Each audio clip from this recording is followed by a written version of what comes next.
اگر آپ بواسیر، ٹانگوں میں درد یا خون کی ناقص گردش جیسے مسائل سے پریشان ہیں تو دیفلون 500 مقدار ایک بہترین حل ہو سکتا ہے۔ یہ دوا خون کی نالیوں کو مضبوط بنانے اور سوجن کو کم کرنے میں مدد دیتی ہے۔ اس میں دو اہم اجزاء ڈیوسمن اور ہیسپیریڈن شامل ہوتے ہیں جو خون کی روانی کو بہتر بناتے ہیں اور نالیوں میں جلن اور درد کو کم کرنے میں مددگار ثابت ہوتے ہیں۔ دیفلون 500 ملی نالن خاص طور پر ان لوگوں کے لیے مفید ہے جو زیادہ دیر کھڑے رہنے کی وجہ سے ٹانگوں میں بھاری پن اور تھکن محسوس کرتے ہیں۔ یہ دوا بواسیر کے مریضوں کے لیے بھی کارآمد ہے کیونکہ یہ سوجن، جلن اور خون بہنے کو کم کرتی ہے۔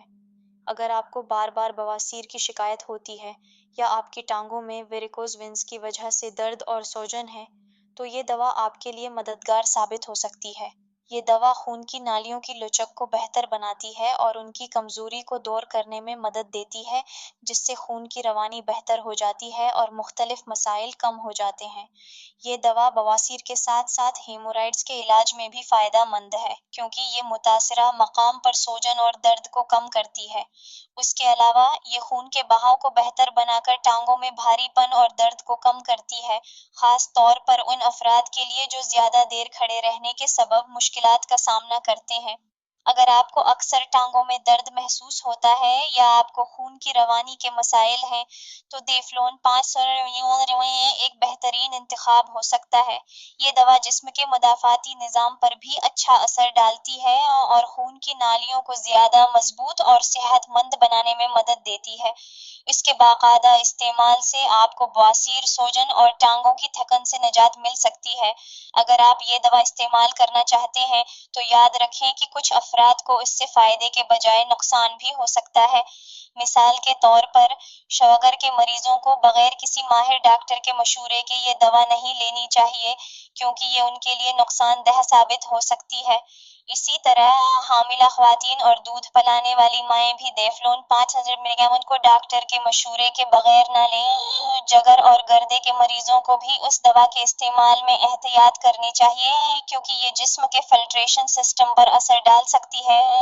بلڈ پریشر کے مریض بھی اس دوا کو احتیاط کے ساتھ استعمال کریں تاکہ کسی بھی قسم کی پیچیدگی سے بچا جا سکے۔ اگر آپ کو کوئی دائمی بیماری ہے تو اس دوا کا استعمال شروع کرنے سے پہلے کسی مستند ڈاکٹر سے مشورہ کرنا ضروری ہے۔ کچھ افراد میں اس دوا کے استعمال سے مختلف قسم کے سائیڈ ایفیکٹس بھی دیکھنے کو مل سکتے ہیں جن میں معدے کی جلن، بدہضمی، متلی، سر درد اور چکر آنا شامل ہے۔ کچھ مریضوں کو اس دوا کے استعمال کے بعد رجی، خارش یا جلد پر لال دھبے نظر آ سکتے ہیں۔ طویل عرصے تک اس دوا کے استعمال سے جگر اور گردوں پر بوجھ بڑھ سکتا ہے، اس لیے اسے ہمیشہ کسی ماہر ڈاکٹر کے مشورے کے مطابق استعمال کرنا چاہیے۔ اگر آپ کو دوا کے استعمال کے بعد کسی بھی قسم کی رجی یا شدید ری ایکشن محسوس ہو تو فوراً دوا کا استعمال بند کر کے کسی مستند ڈاکٹر سے رجوع کریں۔ یہ دوا عام طور پر دن میں 2 بار کھانے کے ساتھ استعمال کی جاتی ہے تاکہ یہ مؤثر طریقے سے کام کر سکے اور معدے پر کم سے کم اثر ڈالے۔ اگر بواسیر کا مسئلہ شدید ہو تو پہلے 4 دن کے لیے دن میں 3 بار اور اس کے بعد دن میں 2 بار لینے کی ہدایت دی جاتی ہے۔ دوا کو پانی کے ساتھ لینا چاہیے اور چکنائی والے کھانوں سے پرہیز کرنا ضروری ہے تاکہ معدے پر زیادہ بوجھ نہ پڑے اور دوا بہتر طریقے سے اثر کرے۔ اگر دوا کے استعمال کے بعد کسی قسم کے سائیڈ ایفیکٹس ظاہر ہوں تو فوراً کسی ماہر ڈاکٹر سے مشورہ کریں تاکہ مزید پیچیدگیوں سے بچا جا سکے۔ اگر آپ کو یہ معلومات فائدہ مند لگیں تو ویڈیو کو لائک کریں، کمنٹ میں اپنی رائے دیں اور مزید معلوماتی ویڈیوز کے لیے ہمارے چینل مشال خان آفیشل کو سبسکرائب کریں۔